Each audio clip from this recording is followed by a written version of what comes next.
So number 3 on construction page 3 says, given 3 points, construct a circle that goes through all 3. So what are we going to start with here? Right? 3 points, right? We're going to start with the given. And what I'm going to do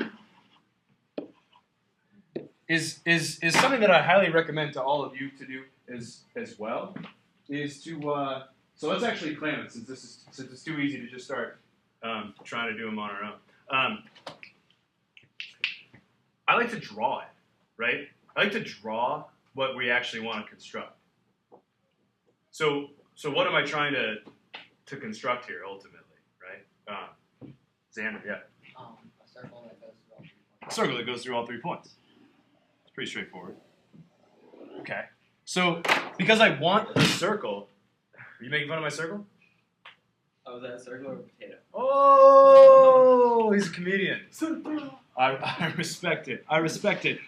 Yes, circle, potato, what you will. Regardless, if it were a circle, what would be true about those 3 points? What would need to be true about those 3 points relative to something, I don't know, maybe related to a circle? Yeah, Griffin. I guess you could say that they're all equal from the center of the circle, or from the exact center point. Yeah, so Griffin says these 3 points would have to be equal what? Equidistant. Right, Griffin, yeah, heck yeah. It would have to be equidistant from those 3 points. So how do we find points that are equidistant? So this is complicated. How do we find like a point? How would we find a point, this center point, right? Because we need to find the center point relative to those 3 points. How could I find this point here such that it's equidistant from some of these points? Think back to our bisector theorems, perhaps. Simon, what do we think?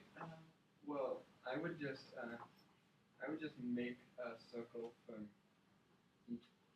I would somehow make a circle from each of those points that goes through that center point. I don't. But let's say so if we're constructing this in Cabri. Well, I mean, circles that all have the same radius. So just make circles that all have the same radius from those points.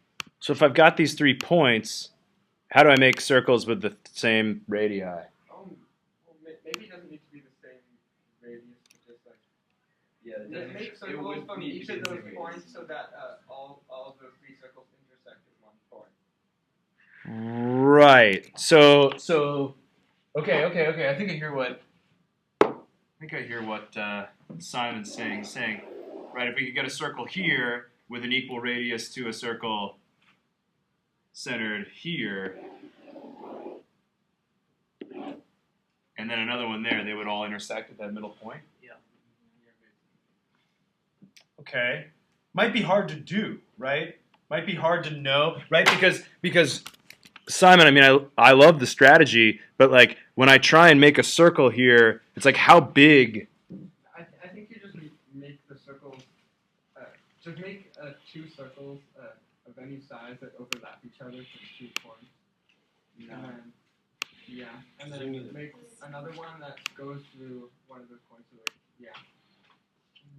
and then that doesn't work. Yeah. They have to be the same size. Right. If there was a way to make 3 circles that were the same size, Could you copy? it would work. Yeah, but the thing It would work, but you would still be, I would argue that you would still be like experimenting with the size of the circle.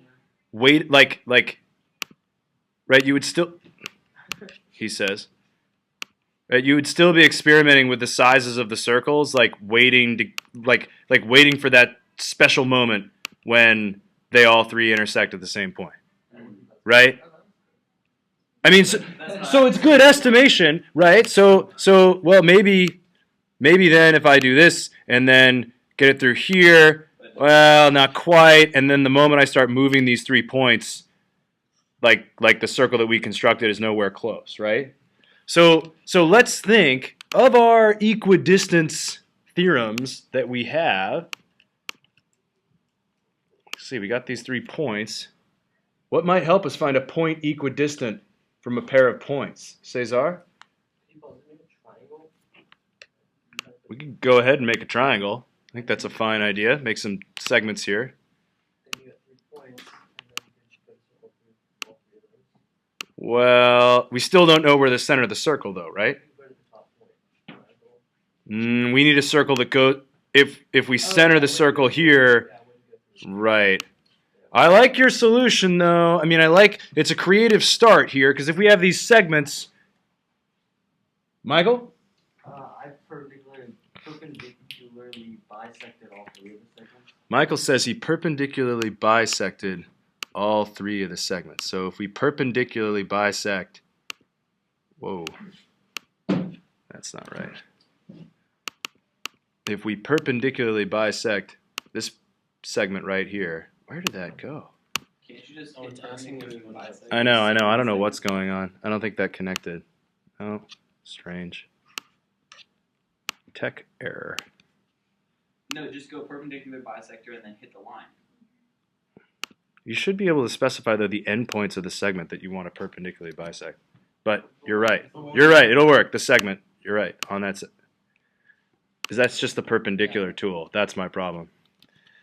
Here we go. This point to that point. I got it. There we go. All right. So what's significant about just one perpendicular bisector? Here we go. A little bit of tech time, but then we figured it out. What's significant about this being the perpendicular bisector? What do we know about every point on this line, right? It's equidistant from the 2 points that we perpendicularly bisected. Jake says that any point on the perpendicular bisector is going to be equidistant from these 2 points, right? So if I put a point here, So if you bisect all 3 of the triangle sides, then eventually you just get a point that has radii to each of those. so Michael says if you bisect, well, I wonder if it's enough to use 2. Well, let's think about it. You know what I'll even do? And you guys can do this also when you're working in Cabri. You can color your segments. So what we'll do is we'll color our perpendicular bisectors. So again, the color tool is always up here, okay? Also near the hide show piece. So now we've got our perpendicular bisectors in blue. That'll help us visualize here. And we just said, right? We just said that this point, according to Jake, would have to be equidistant from those 2 points, right? Because of this perpendicular bisector right here, right? What other 2 points would this intersection point have to be equidistant to? What do we think? Cesar. Would have been equidistant between when it intersects with the other line. This one? No. No, this line. Yeah. When equidistant with the point on the far right and the top one.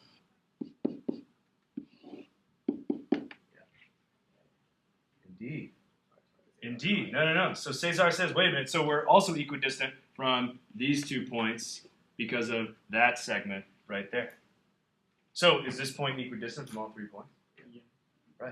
Right. It's equidistant from, right, if this length is equal to this length, and this length is equal to this length, then they're all equal, right? Okay. So the transitive property. Very nice. So theoretically, when we go back to Cabri, we're taking our time on this one for a reason, right? So we can do that, and then can I just click anywhere? No, the point's gotta be the. If you click on the point, then it'll like lock on. Yeah. Drag the points around. Simon is spot on. He says when you click on the point, it will lock on, it will move when you drag the points around. So now we've got my 3 points that we started with in this circle that passes through all 3. If I want, and this is a pro tip for you guys, in addition to coloring, there's this hide show command right here. So you can click on this. This might be really worth watching because it will help you guys when you're constructions get more complex. So when you click on this and you click on a line or an element, you see how it kind of gets dotted, gets kind of faded, right? So now when you click away off the hide show, it's gone. To see them, you go back to that. And to see them, exactly, you go back to the hide show tool. So you end up being able to really hide Everything but your final answer. everything, exactly, but your givens, those 3 points, and your construction. And as we've talked about before, you know the construction works because you can move all of the givens and the construction holds true. Okay? Helpful little review. Any questions on what we just did or just general practices with Cabri? And then we'll let you guys get going. Yeah? Should we end, like, if you want us to end with just our, like, final solution in the givens, like, hide it all, or do you know? Great question. For the purpose of kind of working in class, I wouldn't. I mean, you could leave it with all of these lines still there.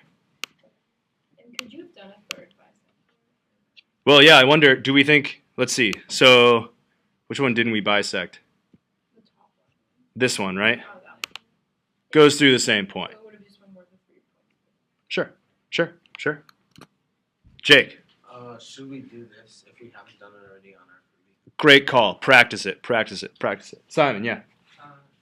So this wouldn't have worked if all 3 points were on the same line, right? That's really interesting, Yeah, You the couldn't thing exactly draw a circle between them.